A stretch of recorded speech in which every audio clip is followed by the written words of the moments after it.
So without any interruption, let's get started.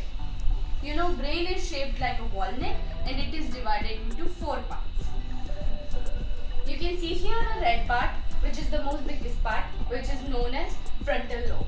Then at the bottom, we have temporary lobe, which is in green color shown right over here. Then here we have the pink part, which is called optical lobe.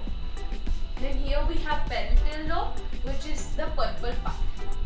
So, and we also have here the spinal cord and cerebrum. But first, let's start with the frontal lobe.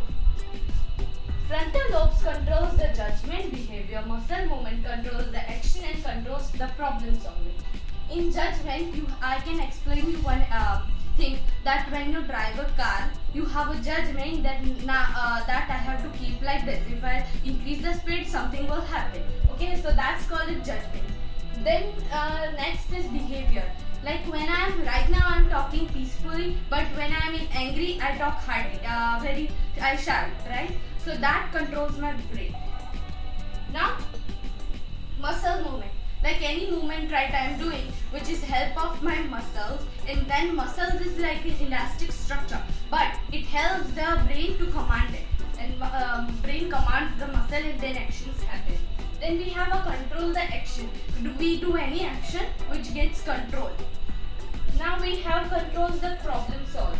Okay, so for this I have my brother over here. Can you come over here? This is my brother Deep, and today he is gonna help in our video. So let's get started. Okay. So now I am gonna show how problem solving we can do in many types, but I am just giving you a small method in maths. So Deep, what's 2 plus 2? Is 4. And what's 5 plus 5? 10. Wow, it's great. Okay, so this was an example of controls problem solving. Now we have complete with frontal lobe. So let's go to the parietal lobe, which is the second part of the brain, which is colored in purple. So let's get started. Parietal lobe controls the touch, pain, pressure and visual functions. So I'm gonna explain you again with the help of my brother. So when I touch you, can I feel I have touched you? Yes. And when I pinch you, can you feel? Ow! It hurts, right? And then when I press you like this, you can feel. I'm pressing him, so he can feel, right? Yeah. So that is all because of parietal lobe. Now let's go to visual functions. Now visual function is basically from our eye, which you visualize, and then the data goes to the retina, and then retina sends to optic nerve, and the optic nerve sends to our brain. So I have made a separate video of eye. You can see detail of eye in that. But the basic works of visual function is this, and that is because of brain. Now we are finished with the parietal lobe. So let's go to the optical lobe, which is right behind the parietal lobe, and which is right color pink over here. So let's get started. The optical lobe, which controls the recognition of colors, which I'm going to show with an experiment. Which color is this? Blue. This? Green. This? Yellow. This one? Red. Okay, great. So this helped him to recognize the colors, okay? Now, let's go to recognition of words. Over here, I have a chart. So there, what is written over here? Orange. Over here? Apple. And over here? It's Okay, this one? It's a crab. Okay, fine. Good. So, now, this will help him to recognition of words written in the chart.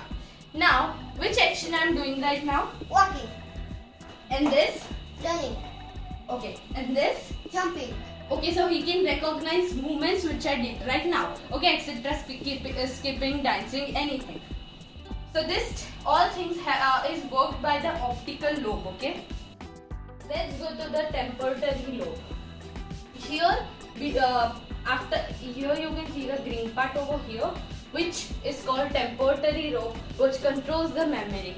So Deep, can you come over here? Yeah. So we went to zoo. You remember? Yes. And which types of animals did we saw in zoo?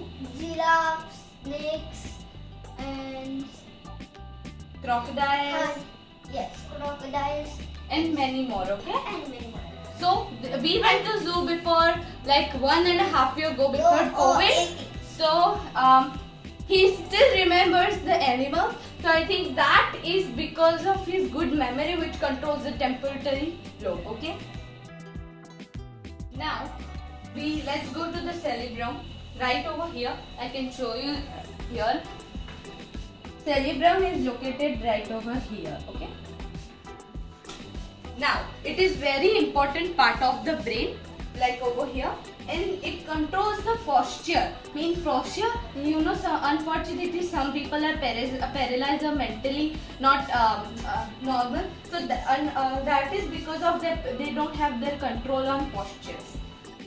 Now, let's go to coordination. While I am speaking, he is listening, and while he is speaking, I am listening. It doesn't happen we talk to same time and there is a silence at one time.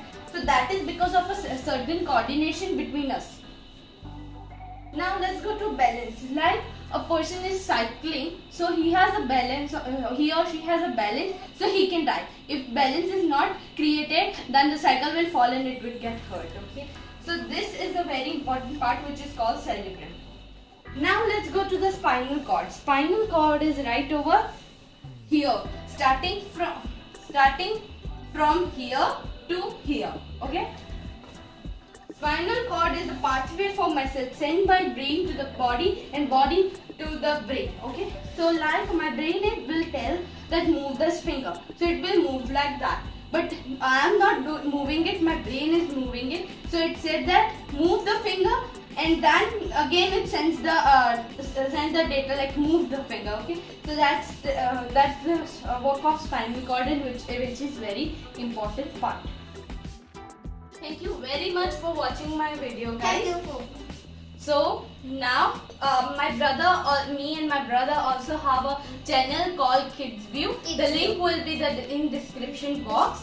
Do like, share and subscribe to that channel too and my channel too. And we also have our Instagram account.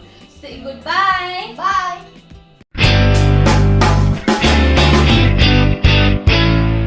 Sivan Patel and Gil Patel.